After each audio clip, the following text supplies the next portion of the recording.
Welcome to my channel. My name is Spade Parkland. Welcome to Parkland Media. This video contains my fan theory for the show From on MGM+. This video contains spoilers. This video was not made from anything from MGM+ exclusive content. If the theory holds true, I just got it right.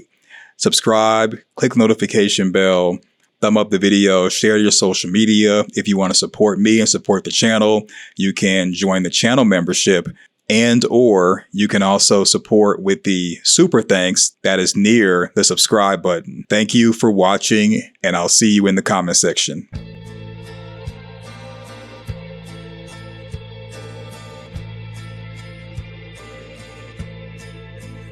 Hello.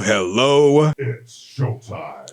All right, we're going to do a reaction to Season 3, Episode 7 trailer, These Fragile Lives.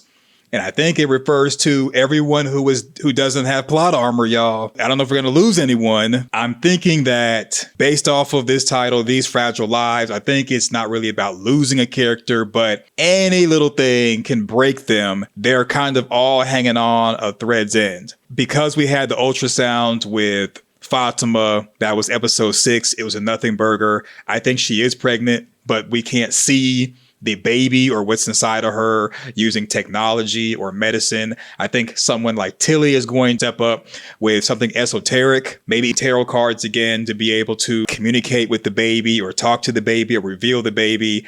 I think they're going to bring her off the bench and she's going to be doing that. And then we got Randall and Julie doing a solo mission, going back to the chamber of the music box monster. For some reason, they're going back to that lair, I guess, to get answers or to figure out where they were, why they were there, and what else is going on there. I don't know how they're going to be able to access it without a faraway tree or without a torch like Boyd had. But I think they're going to just go there and be able to sense the presence of the chamber, maybe communicate with it. They still have the cicadas in them, and I think that the cicadas are going to somehow allow them to interact with the chamber outside of a faraway tree. And then we got the Matthew clan. Gonna hide myself for a moment. 3 members of the Matthew clan. That's Ethan, Tabitha, and Jim. Then we got Jade, who's behind, and they're all gonna go and try to look for the area where Tabitha was having these dreams. It's gonna be interesting. I think the main thing about this episode that's really going to stand out is just seeing more of where Tabitha was at as a child. And it just seems weird that out of 3 seasons, she's just now remembering her dream. Oh. Yeah, she's just now remembering her dream, and how convenient, but cool. Okay, whatever. Let's get into the trailer, and then we're also going to go through the press photos of These Fragile Lives and try to see what we come up with as far as a breakdown. Help me, Elgin. I can save all of you. I can help you go back home. This wasn't just a random nightmare. This was a dream I had over and over. Can we maybe figure out what we're gonna do now? I don't know what we're gonna do. I don't know what's wrong. Then figure it out! Do you feel that? We should go. Oh, check it. Hey, stop. Wow, you figure it out, Boyd. You're supposed to be the leader. All right, let's go through this thing again. So Elgin is somewhat trusting the kimono lady because he's going on this adventure by himself. The last time we saw someone trying to negotiate with the monsters or creatures or evil in Fromville, it was Kevin having Jasmine as a girlfriend, and we know how that turned out. Yeah. He put the flowers out for Jasmine. She baited him into opening up the window. They kissed. She ate his tongue, and then she unalived him, and then she invited the rest of her friends in, and they had a party. But they really don't have a choice, to be honest with you. I mean, you don't really want to trust the evil or trust any of these entities because besides Kevin, that's the only time we've seen them actually trust, and things went bad. So in my opinion, we know the creatures, they want to get into the homes when the talisman's up. So we know that's a bad thing. But when Boyd did not listen to Martin, because Martin was like, if I help you out of the well or the chimney, underground chimney, you got to do something for me. Boyd said yes. Boyd got out of there. Martin wanted Boyd to unalive him. Boyd didn't do it. Martin ended up cutting Boyd and giving him the worms, which Boyd took back to town, and he put him in the smiley creature, and the smiley creature unalived, and then we got the cicadas and the bile, which I think the bile on the bullets that Boyd used upgraded the creatures to nightmare creatures, and they kind of had a boost or whatever. So the cicadas, they went into Randall, Julie, and Marielle, had them in the chamber, and it just seemed that if Boyd would have listened to Martin and just unalived him like he wanted, we would have avoided all that. So those are my two left and rights as far as what to do and not to do, in that on one hand, you don't want to do what you're asked to do, because if Kevin would have never listened to Jasmine, there wouldn't have been a bunch of casualties in Colony House. The positive of that, if you will, is that we learned that the talismans can work not just inside the home to keep the creatures from coming in, but they can work inside of rooms. So we gained that knowledge even though people were sacrificed. And I think that's kind of the name of the game is sacrifice. And that's kind of pointing to Boyd's overall story, because to me, there's three storylines. There's Boyd, Tabitha, Jade. As far as Boyd has been all about being given a choice. If he chooses not to make a choice where he sacrifices someone loses their life. Case in point is when Abby was going crazy in town, pow pow and everybody, Boyd had a choice. Take Abby's life and save Ellis, or Abby was already pow powing people, but she would have taken out Ellis. So he chose between Abby and Ellis, he chose Ellis. Now, there was a scene where Kelly was impaled to a tree. It was Brian and Kelly came into town on the bus. Brian was unalived. Kelly was impaled to the tree. Boyd put Kelly out of her misery. And then Boyd recalled that he served with somebody, Corporal Brian Kelly. Brian Kelly lost his life. Boyd took that as, what are the odds of someone named Kelly and then a Brian coming into town, and now I got to take Kelly's life. And I think that was the starting point of maybe the writers communicating to us, the audience, and Fromville communicating to Boyd that people are going to be put into a situation where there's no hope for them, and you have to be strong enough to make the decision to sacrifice them for the greater good. So with Kelly, he put her out of her misery to keep her from feeling pain, because she was feeling pain when he rolled up. Before he rolled up, she was talking, and everybody else was kind of like not wanting to use a firearm to take her life, and they were contemplating what to do. Boyd came up and did the job that needed to be done to end Kelly's suffering, and that was kind of like an easy decision compared to the other ones after that. But I think that's kind of the route that Boyd is going to have to travel in terms of his story, and that he's going to have to learn to sacrifice something for someone else, and he hasn't done so far, except for with the trolley experiment, if you will, where he had to choose between the ambulance full of people or Randall, and he made a choice, and it was the best choice, the best option. And I think that's where he's going to have to go going forward, is making those tough decisions, and he's struggled with that, but I think he's slowly kind of embracing the dark side, if you will, to be able to make the tough choice and sacrifice in order to overall win. Because it's not about everybody going home, in my opinion, or saving lives. It's more about beating the other side. You're damn right. And so this brings us back to Elgin. Elgin's going on this mystery quest by himself, and he's helping out this kimono lady, because the kimono lady is saying, and that was he took a Polaroid, I guess, of something, and it showed him the door to the cellar. Maybe it's the same cellar everybody else has been going to, not really sure. And now he's going out there. So him going out here by himself is a mistake, but I think he is going by himself because he's trusting the kimono lady. He's not on a Boyd type of mission. So for him to trust the kimono lady is going to probably end in bad news, because if the kimono lady is needing help, she's done a poor job of showing it. Her first interaction with him was kind of like drowning him in a bathtub. This just seems to me like it's a risk not worth taking. That was sus. Right, because last time the kimono lady, the way she was sounding, like she was like, hey, I can free you and free everybody else if you help me out. Nah, it just seemed kind of suspicious there. And I think this is going to end poorly for Elgin. He's probably thinking he doesn't really have a choice. He needs to go holler at Sarah. Elgin's not somebody you'd want to sacrifice just because he has these visions. And he, Sarah, and a couple of other people who are having visions, they're seeing things. Those are the characters you want to keep, because the ones that are worth throwing away are the characters who don't have any type of intelligence to build anything, which your builders are Jim and Jade. The ones that are seeing stuff would be Tabitha, Jade, Elgin, Sarah, maybe even Tilly. People who are not really seeing anything are like Donna.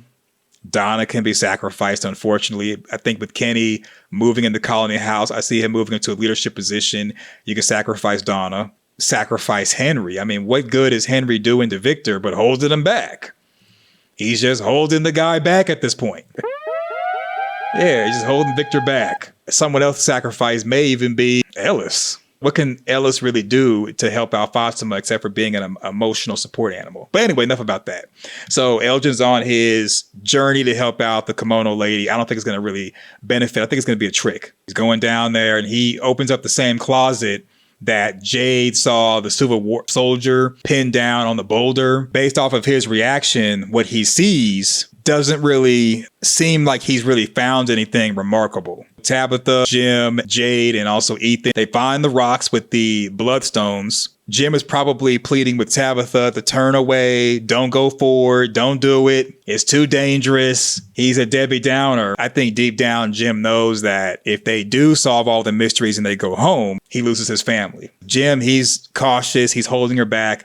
And I'm telling you, it's getting to a point where Jade is starting to be a better husband than Jim. I'm not going to say that there's going to be anything going on as far as hanky-panky, but we're getting more of Tabitha being disgusted with Jim because Jim is more of an anchor to her ship, and they don't need that right now. She's having a recall of the dream that she's been having over and over again. Boyd's getting upset with Christy because Christy doesn't have any answers, and it's like, well, what can you do? And I think that's where Tilly's going to come in. There's going to be a desire to want to figure it out. That's where we're going to see Tilly come in, being able to have the answers that Boyd's going to want.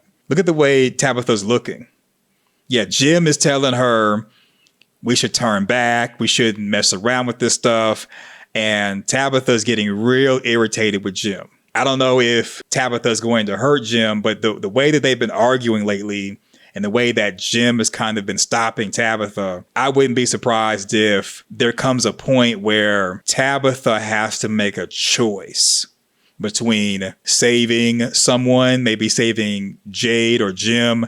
And I think she's going to choose Jade or anybody but Jim. Don't be surprised if something happens to Jim this episode. Not wishing doom on him, but it's just the writers are creating this tension that we haven't seen in season 1 and season 2 for something to go down between Tabitha and Jim, to where Tabitha is going to cause Jim to be hurt or to lose his life.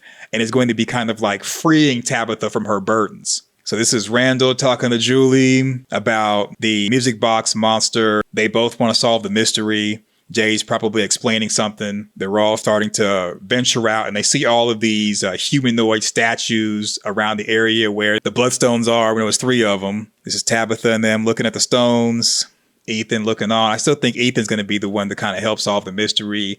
This is where Julie and Randall talk, and it's probably the conversation about going out to the lair. I'm sure Randall has the idea to do that. Boyd is contemplating what to do about Fatima. He's pacing. Elgin is on the journey with the Polaroid and the kimono lady. He finds the cellar door. Yeah, that's Tabitha looking angry, looking evil, looking straight evil. Yikes.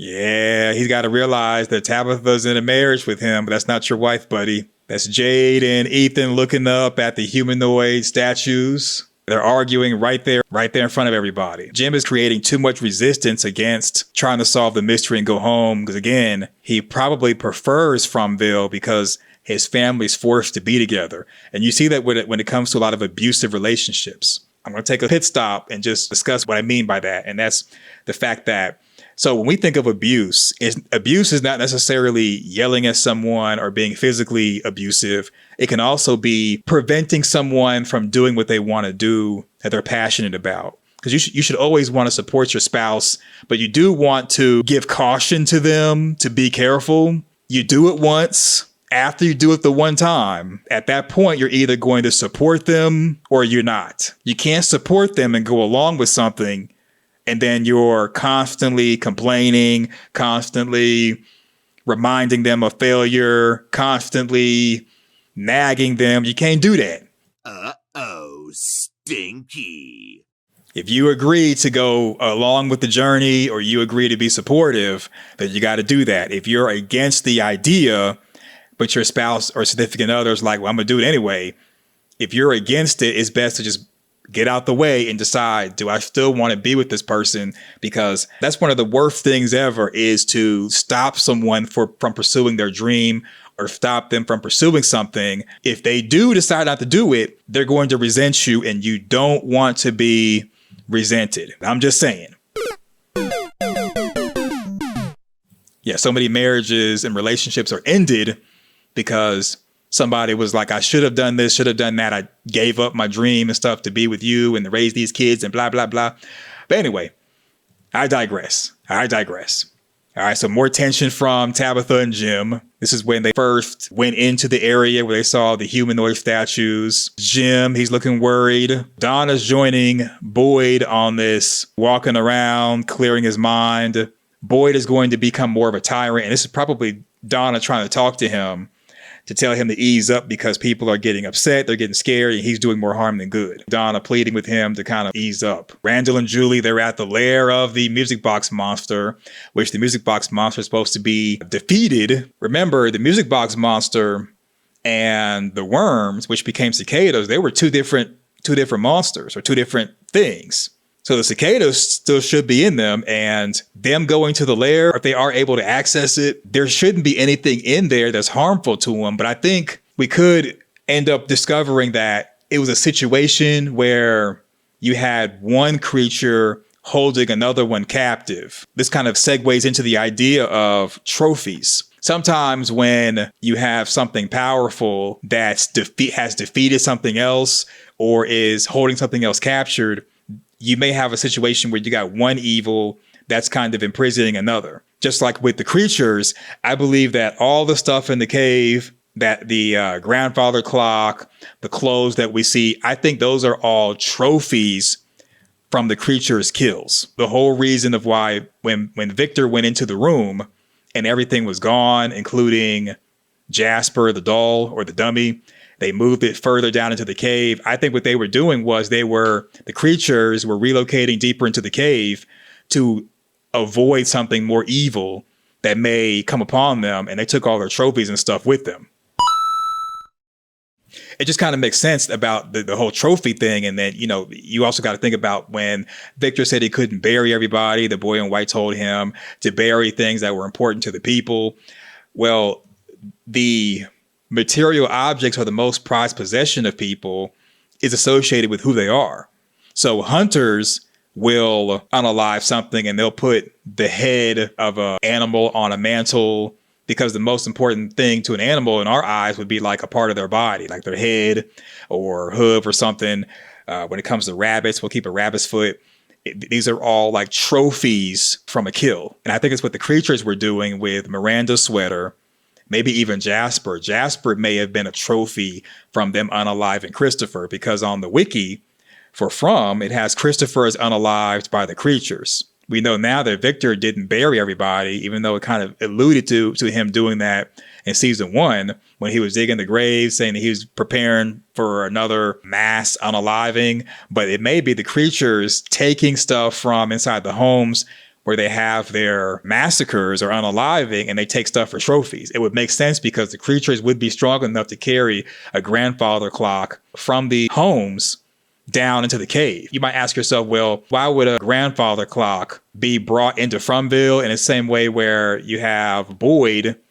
He had the Rendez Move trailer on the back of his vehicle and it was all his stuff in there. And I'm sure he's moved his stuff into the sheriff's station. It could have been the same way with somebody else who could have went into Fromville with a moving truck. The grandfather clock was one of the items. And then when the person lost their life, the grandfather clock was the trophy associated with the person who lost their life. That's my thought on the creatures and the items, including Miranda's top that Henry pointed to, and that the creatures are collecting trophies, and it may come out that Jasper was a trophy. So when Victor went down there to get Jasper, we're all thinking this whole time that Jasper is evil.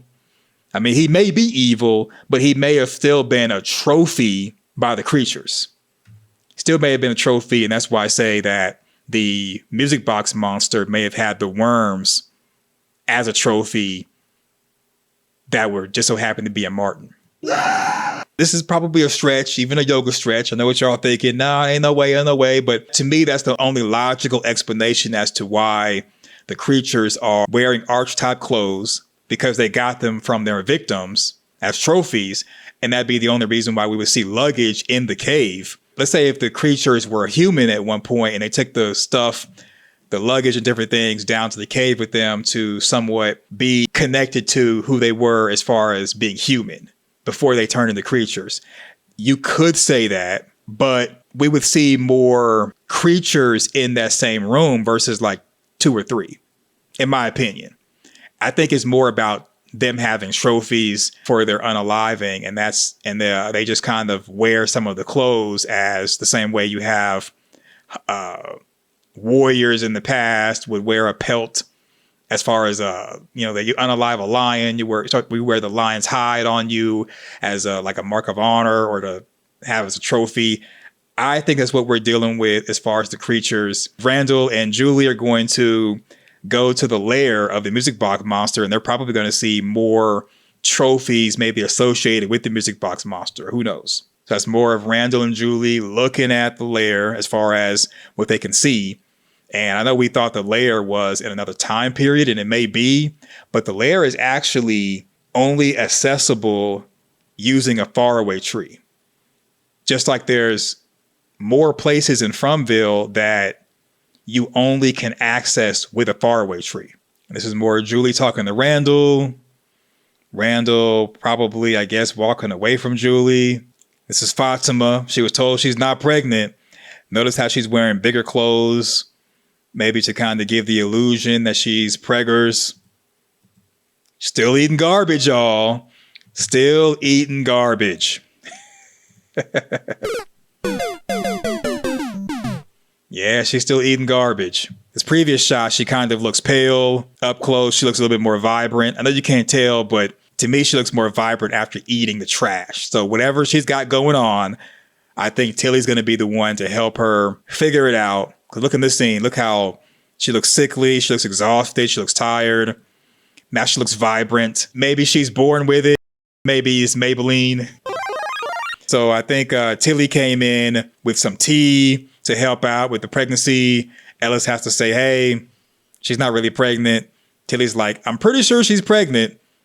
Let's pull out some tarot cards, or let's do some other means to be able to ask the supernatural forces for answers.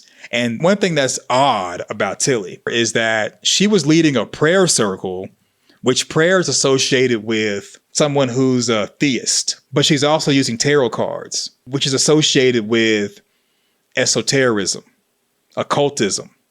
Same thing with horoscopes. Even if you're spiritual, I know some people who are spiritual, they kind of take bits and pieces of everything, both, we'll say, the dark arts, and take bits and pieces of what we consider to be mainstream religion, and they kind of just do their own thing. I think that's what Tilly's got going on, that she's praying to maybe God or praying to supernatural forces and using esotericism, which is considered evil if you're Christian or whatever. I think Tilly's going to be the only person on the show that can really figure out this whole Fatima situation. And Tilly is kind of taking the place that Bacta had last season, where Bacta just so happened to have a grandmother that recited the nursery rhyme to her. They touch, they break, they steal. Nobody is really free. I think Tilly's going to serve that role and that purpose. That's what we're going to get from her. Fatima, when Ellis first came in, looking ragged, like a ragamuffin. She hadn't had her trash to eat, looking famished. You starting off the stream nice and calm and mellow, trying to keep a bish. Fatima's still freaking out, swears up and down something's inside of her. She feels sick. She's still eating trash, desiring to eat trash. I doubt that she's told, by the way, I'm also munching on dead people. Probably hadn't told him that. Just giving him bits and pieces before telling him the full story. As Marielle going to see Fatima, making sure she's okay. She's not okay, Marielle.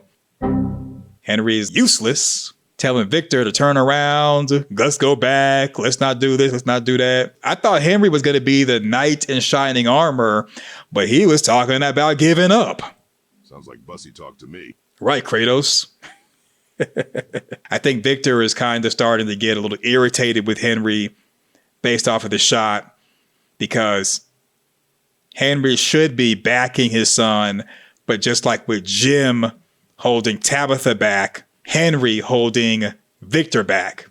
Unfrickin' believable. Yeah, you said you wanted your son back, not fully understanding your son was in a crazy place and he needs you to be crazy. But it's understandable because Henry just got there. That's the main thing. I think Tilly's going to be the person to do some occultism stuff. And as far as the Fragile Lives thing, it's just, I think people are going to be really stressed out, breaking down, not really holding strong, because Fatima used to be a character that would greet people when coming into Fromville.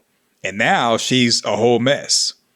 All the characters are completely different than what they were when the Matthews first came into Fromville season 1. They're not helpful. They're not optimistic. The only person who really just seems to be, we'll say, somewhat positive is Kenny.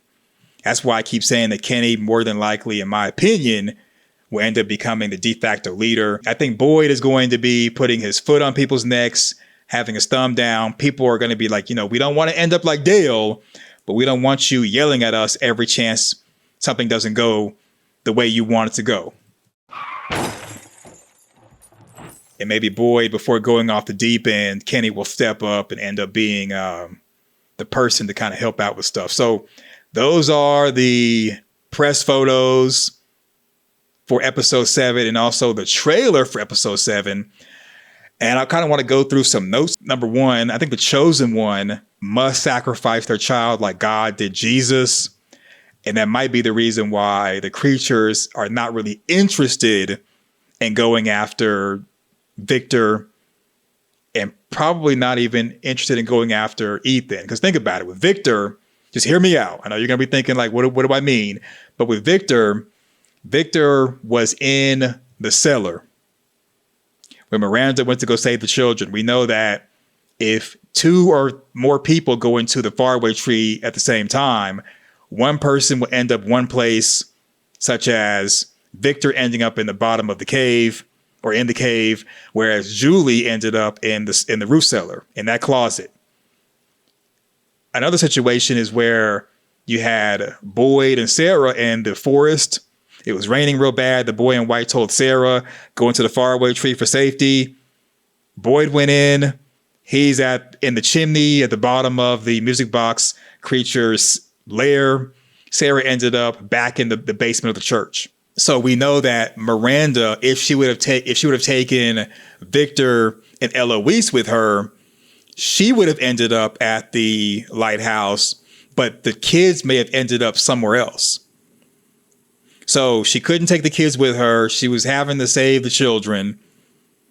I think she was really concerned with telling Victor to hide from Christopher and not the creatures or anything else, because I don't think the evil really wants to take out the children of the chosen ones. I think the chosen one is supposed to sacrifice their own kids to quote unquote save people. And then, I think it's just a reference to God in the Bible, sacrificing Jesus, the only begotten Son. And so the same way that God uses the devil and evil people to do things so that people are afraid. And if they're afraid, they'll turn to God. And I know you don't want to hear that. Oh, come on, bucko. I know you don't want to hear that, but that's just what it is. Because if you think about it, like when it comes to religion, if you don't follow God's word and you sin, you go to hell. If you follow God's word and you accept Jesus as your personal Lord and Savior, you go to heaven. So there's not going to be a need to turn to God or wants to go to heaven if there's not a threat. And the threat or the teeth in the threat is Satan's doing all this evil, the devil's doing all this evil, evil people are doing all this evil. If you follow me and believe in me, I will protect you. I will prevent stuff from harming you. But if stuff does happen to you, it's a lesson. So I think the entity of Fromville, like if there's one entity or multiple entities, that's kind of the case, that the creatures are told and allowed to go into town and terrorize people to convince the people to listen to, let's say, the boy in white and other entities, because without the creatures, without the cicadas, without the worms, without the spiders in the forest, without the scary stuff, you wouldn't listen to the entities. You would just be in Fromville partying like Colony House. So the evil is allowed to run rampant and hurt people to convince people to do what the entity wants. Same way with religion. And I know people are going to be like, well, it ain't like that. And it's a bigger story and it's deeper than that. But that's basically what it is. Interesting. That's what it is. That's what it is. So I think the chosen one is supposed to sacrifice their child, just like God did with Jesus. And another thing is, I think, so originally I was saying that Anghkooey was maybe a title, like a title for Tabitha with the mean face there. But now thinking about it, I don't think Anghkooey is a title. I don't think Anghkooey is referring to Tabitha per se. I think the ghoulish children are not the children of anybody who needed to be saved. I think the ghoulish children are not really children at all. Just like with the boy in white, I think the ghoulish children are maybe the crows or spirits of Fromville taking the form of children to be nice. I think Anghkooey is their language. Bruh. And what I mean by that is, think about, and I know you all are tired of the pop culture reference, but think about Guardians of the Galaxy and the character Groot. He says, I am Groot. And that's all he says. But I am Groot said different ways, has different meanings, and that's the way he communicates. I think Anghkooey is the same thing like that.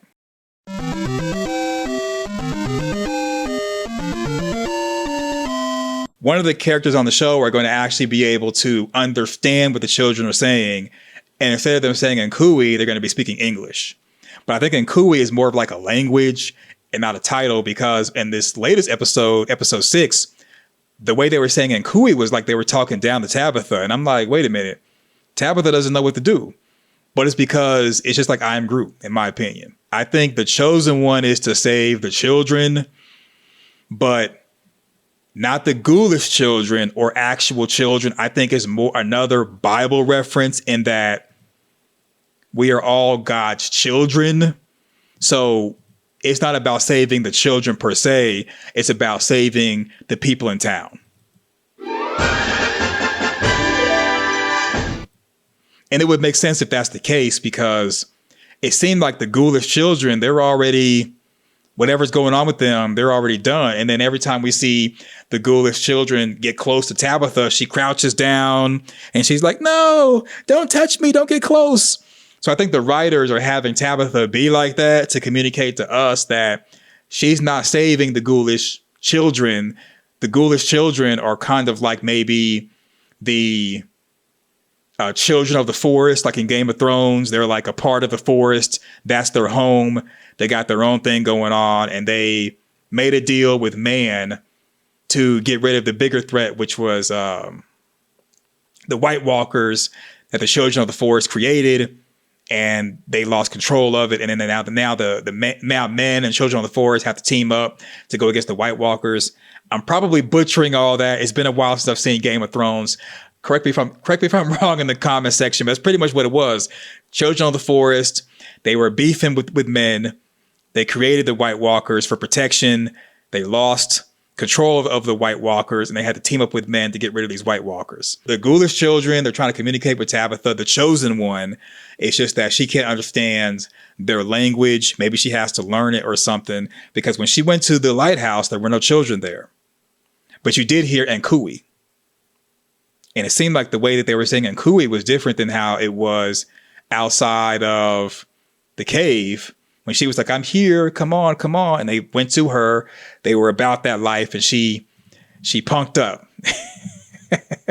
She punked out. She called for them. They came. Jeez, nuts. So I think that's what's going to happen is Tabitha's going to have to end up sacrificing Ethan, but I don't think she's going to do it. And we're going to probably have something else. Maybe Phone Thomas will emerge and he'll be sacrificed or something. I mean, who knows? Jasper may have been a trophy. The creatures more than likely are wearing archetype clothing, doing the smile and using language associated with needing assistance to lure victims in for a kill like hunters and fishermen do with bait.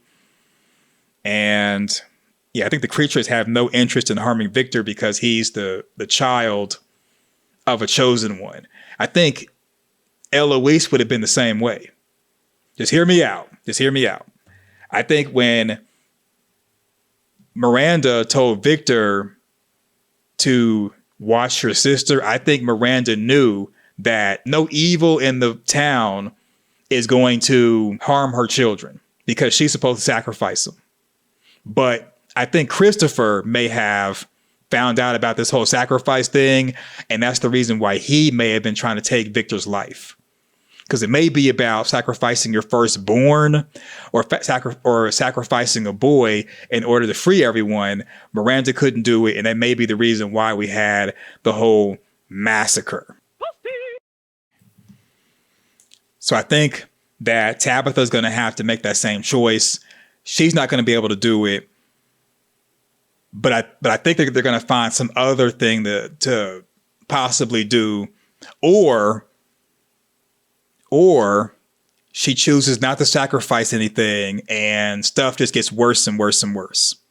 And so anytime a monster needs help, it requires some type of person to lose their life. I think Elgin's faced with the same thing, and I think Ethan is going to be the one to crack the code on the bottle tree. And that's the reason why they're having him, or the writers are having him tag along versus keeping him in safety, even though Jim's going to be constantly complaining about it. So yeah. So that is the trailer for season 3, episode 7. Thank you for everyone who is a channel member. Salute to you. Thank you. Thank you. Thank you. I really appreciate it.